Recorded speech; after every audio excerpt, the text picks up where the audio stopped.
हरे कृष्णा। आज की भगवत गीता क्लास में आप सबका हार्दिक स्वागत है। आज हम पढ़ेंगे भगवत गीता अध्याय 2 श्लोक संख्या 52। यदा ते मोहकलिलं बुद्धिर्व्यतितरिष्यति तदा गन्तासि निर्वेदम् श्रोतव्यस्य श्रुतस्य च। अनुवाद। जब तुम्हारी बुद्धि मोह रूपी साधन वन को पार कर जाएगी तो तुम सुने हुए तथा सुनने योग्य सबके प्रति अन्य मनक हो जाओगे। तात्पर्य श्रीला प्रभुपाद द्वारा। भगवत भक्तों के जीवन में ऐसे अनेक उदाहरण प्राप्त हैं जिन्हें भगवत भक्ति के कारण वैदिक कर्म कांड से विरक्ति हो गई। हम मनुष्य श्री कृष्ण को तथा उनके साथ अपने संबंधों को वास्तविक रूप में समझ लेता है तो वो सकाम कर्मों के अनुष्ठानों के प्रति पूर्णतया अनमानस हो जाता है, भले ही वह अनुभवी ब्राह्मण क्यों न हो। भक्त परंपरा में महान भक्त तथा आचार्य श्री माधवेंद्रपुरी का कहना है, हे मेरे त्रिकाल प्रार्थनाओं तुम्हारी जय हो। हे स्नान तुम्हें प्रणाम है। हे देव पितृगण, अब मैं आप लोगों के लिए तर्पण करने में असमर्थ हूँ। अब तो जहाँ भी बैठा हूँ यादव कुलवंशी कंस के हंता श्री कृष्ण का ही स्मरण करता हूँ और इस तरह मैं अपने पापमय बंधन से मुक्त हो सकता हूँ। मैं सोचता हूँ कि यही मेरे लिए पर्याप्त है। तो यहाँ पे कहने का तात्पर्य ये है कि जो आदमी भक्ति में पूर्णतया लीन हो जाता है वो कर्म कांड के बंधनों से मुक्त हो जाता है। कर्म कांड के बंधन वेदों में क्या है? वेदों के अंदर कर्म कांड का बखान किया गया है और वो क्यों किया गया है उसका कारण है। उसका कारण ये है कि जो लोग पूर्णतया भक्ति नहीं कर सकते उनके लिए एक विधान बनाया गया कि आप ऐसा करो, ये करो, इसके बाद में ये करो। जैसे कोई तीर्थ यात्रा जाता है तो तीर्थ यात्रा के भी कई नियम होते हैं। जैसे यहाँ से कावड़ भरो, कावड़ भर करके आप जा करके वहां पे जल चढ़ाओ। तो इस तरह से वो नियम होते हैं, श्रृंखला होती है कि भाई पहले इस मंदिर का दर्शन करो, फिर इसके बाद में उस मंदिर का दर्शन करो। तो ये एक नियम होता है, ये कर्म कांड के नियम है। तो जो लोग भक्ति पूर्णतया नहीं कर सकते हैं उनके लिए ये कर्म कांड के नियम लागू होते हैं। तो उनके लिए भगवान बोलते हैं कि भाई आप जो है हवन करो, यज्ञ करो, देवी देवताओं की पूजा करो, पितरों का तर्पण करो। लेकिन अगर आप भक्ति में लग जाते हो तो आपको ये सब करने की जरूरत नहीं। आप करो, बहुत अच्छी बात है, आप करोगे तो अच्छा है। लेकिन ऐसा नहीं है कि आपने अगर उसको मिस कर दिया तो आपको कोई पाप लगेगा। अभी इसको एक उदाहरण के तरीके से आपको समझाता हूँ कि जैसे आप सड़क पे चल रहे हैं गाड़ी से। जब आप गाड़ी से सड़क पे चल रहे हैं तो उसमें ट्रैफिक रूल्स होते हैं, जगह जगह सिग्नल होते हैं। तो आपको सिग्नल पे रुकना पड़ता है। आपको वो लेफ्ट का सिग्नल है, राइट का सिग्नल है, आगे से कोई गाड़ी आ रही है तो आपको रुक करके उसको पास देना पड़ता है। तो आपको ट्रैफिक रूल्स का फॉलो करना पड़ता है। पेडेस्ट्रियन लाइट ग्रीन है तो पेडेस्ट्रियन को पहले जाना देना पड़ेगा, आपको रुकना पड़ेगा। तो इस तरह से आपको ट्रैफिक रूल का फॉलो करना पड़ता है। लेकिन समझो आप एक बार आप एयरपोर्ट चले गए, आपको बॉम्बे से दिल्ली जाना है। तो आप सड़क पे चल रहे हो, गाड़ी से चल रहे हो, तब तक तो आपको ट्रैफिक रूल फॉलो करना है। लेकिन एक बार आप एयरपोर्ट पहुंच गए और आप फ्लाइट के अंदर बैठ गए, फ्लाइट के अंदर बैठे, तो उसके बाद में फ्लाइट ने टेक ऑफ कर लिया। अभी आप फ्लाइट में बैठे हो, फ्लाइट टैक्सीइंग कर रही है, फ्लाइट टेक ऑफ कर रही है, फ्लाइट ऊपर से उड़ रही है, तो उसके अंदर उसको ट्रैफिक रूल्स को फॉलो करने की जरूरत नहीं, उसके अलग रूल्स हैं। उसके एयर ट्रैफिक रूल्स होते हैं, वो अलग रूल्स हैं। लेकिन अगर जैसे फ्लाइट उड़ रही है नीचे, शहर के अंदर रेड लाइट चल रही है या कोई पेडेस्ट्रियन लाइट चल रही है, उसको ट्रैफिक फ्लाइट को उस ट्रैफिक रूल से कोई मतलब नहीं है। तो उसी तरह से जब हम भक्ति में लग जाते हैं पूर्णतया, तब हमको ये कर्म कांड के नियमों के अंदर करने की जरूरत नहीं है। तो ये इसके कर्म कांड के अंदर करने से क्या होता है, वो एक वांछित फल मिलता है कि भाई आपने ये कर्म किया, उसका एक फल मिलेगा। अब उस फल के कर्म बंधन में आप फिर फंस जाओगे। तो यही भगवान यहाँ पे, जो अर्जुन ने 5 पहले क्वेश्चन किए थे, उसी 5 क्वेश्चन को घुमा घुमा करके भगवान एकदम पक्का आंसर दे रहे हैं, ताकि लोग ये समझ सकें कि हमको अल्टीमेटली भक्ति में लगना चाहिए। भगवत गीता के अंदर ये सारे कर्म कांड, निष्काम कर्म, ध्यान योग, भक्ति योग सब बताया गया है। तो ये सब क्रमशः भगवान बता रहे हैं। अभी फॉर एग्जाम्पल, अगर आग लगी हुई है, आग लगी हुई है, तो क्या आप आग से बच सकते हो? आपके चारों तरफ में आग है, उससे बचने का क्या तरीका है? कोई अगर आपको ऊपर से रस्सी दे करके खींच ले हेलीकॉप्टर से, तो आप उस आग जंगल की आग है, चारों तरफ में जंगल में आप आग में फंस गए हो, आपको कुछ रास्ता दिखाई नहीं दे रहा कि कहाँ जाएं, लेफ्ट जाए राइट जाए, घना जंगल है, उस आग में फंस गए हो। तो एक हेलीकॉप्टर आता है, रस्सी दे करके आपको खींच लेता है और आपको बाहर निकाल देगा। या अगर आप जैसे समुद्र में पानी में गिर गए, तो कोई आकर के आपको उस, वहां से कोई नौका आएगी, बड़ा जहाज आएगा, वो आपको रस्सी दे करके खींच करके बाहर निकाल सकता है। तो हमारे को करना क्या चाहिए? बिना तर्क वितर्क किए बिना वो रस्सी को पकड़ करके बाहर निकल जाना चाहिए। हम इस भव सागर के बंधन के अंदर हम डूब रहे हैं, हम फंसे हुए हैं इस माया के अंदर।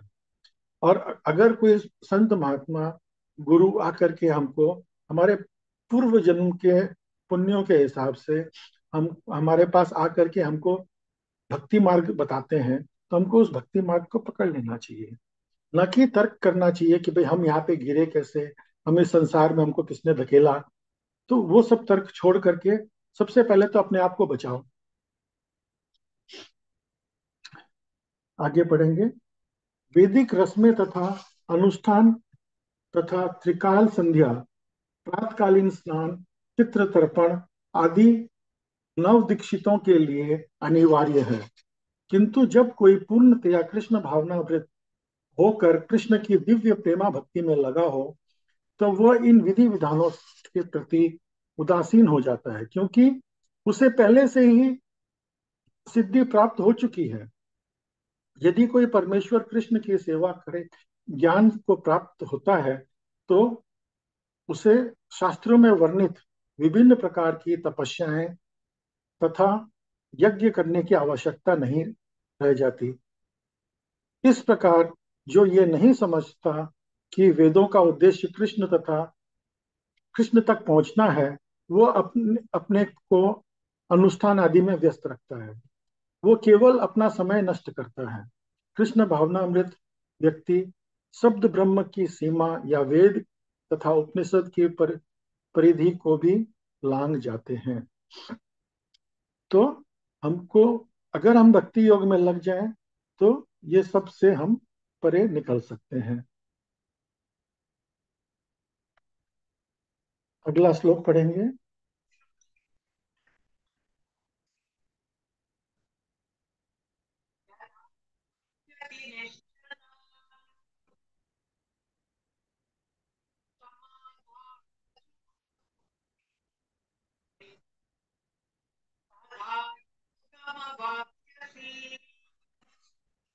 अनुवाद: जब तुम्हारा मन वेदों की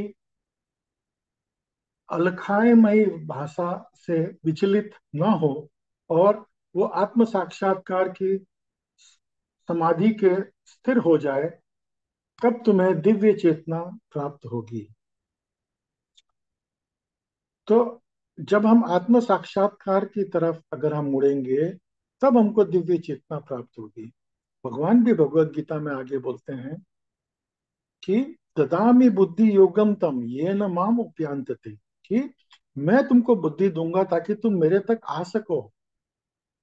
तो आज हमारे पास ये बुद्धि नहीं है।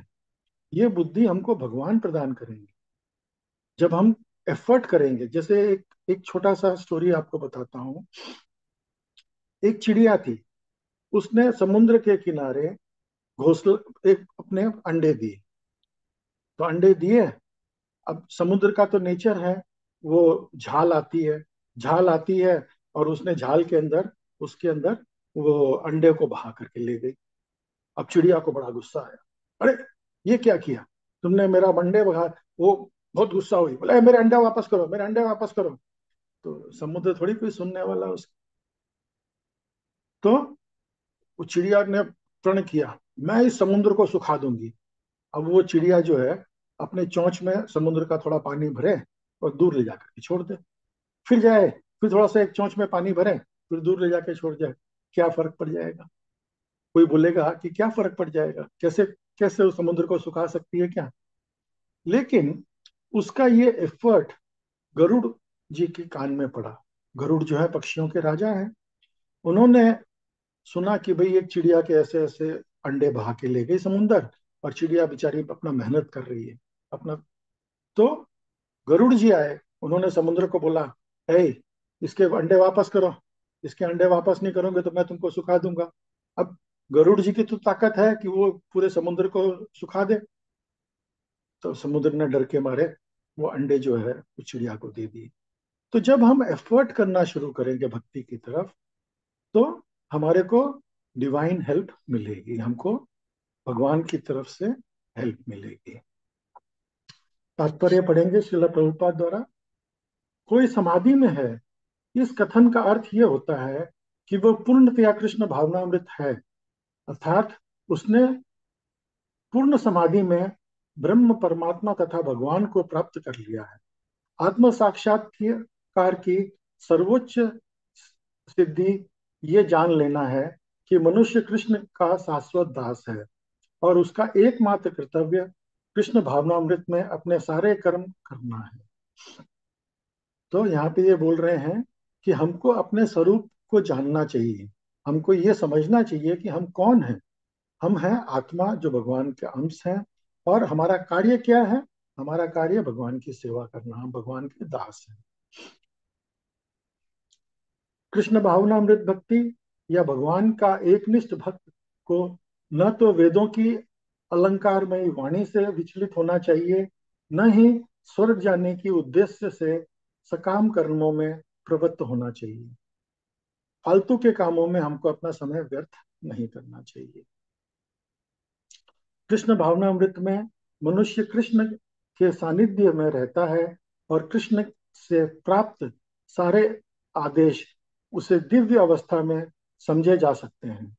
ऐसे कार्यों के परिणाम स्वरूप निश्चयात्मक ज्ञान की प्राप्ति निश्चित है। उसे कृष्ण या उसके प्रतिनिधि गुरु की आज्ञाओं का पालन मात्र करना चाहिए। तो यहाँ पे भी ये बताया गया है कि हमको गुरु की आज्ञा, गुरु क्योंकि भगवान का प्रतिनिधि है, और वो जो है वो हमको भगवान तक पहुंचा सकता है। क्योंकि ज्ञानीनास तत्वदर्शिना, जो तत्व को जानता है वो तत्व का ज्ञान हमको दे सकता है। तो गुरु जो है भगवान को जानता है, इसलिए वो हमको उसके बारे में बता सकता है। अगर कोई आदमी अमेरिका गया हुआ है, तो वो अमेरिका के बारे में बता सकता है कि अमेरिका में ऐसा होता है, ऐसा होता है, ये होता है। लेकिन अगर कोई अमेरिका गया ही नहीं है, उसने वो कैसे बताएगा कि अमेरिका में क्या होता है? तो हमको ऐसे गुरु के पास जाना चाहिए जो भगवत प्राप्ति कर चुका है, प्रमाणिक गुरु। अब प्रामाणिक गुरु का कैसे मालूम पड़ेगा? प्रामाणिक गुरु का मालूम पड़ेगा गुरु, साधु और शास्त्र, ये तीनों चीज अगर वो एक ही शब्द बात बोलते हैं, जो गुरु, साधु और शास्त्र की बात बोलता है, वो परफेक्ट है। जैसे कि शास्त्रों में कुछ लिखा हुआ है और पिछले आचार्यगण, पिछले साधुगण जो वही बात बोल के गए हैं, और आपका गुरु भी अगर वही बात बोल रहा है, मतलब तीनों एक ही लाइन में एक ही पेज पे हैं, तो वो बात परफेक्ट है। तो गुरु, साधु और शास्त्र जो फॉलो कर रहे हैं, ऐसे प्रमाणिक गुरु के पास में हमको जाना चाहिए, और तभी हमारा उद्धार हो सकता है। इस भव सागर से हम पार पा सकते हैं। तो आज की क्लास में आप सब सम्मिलित हुए, उसके लिए बहुत बहुत धन्यवाद। हरे कृष्णा।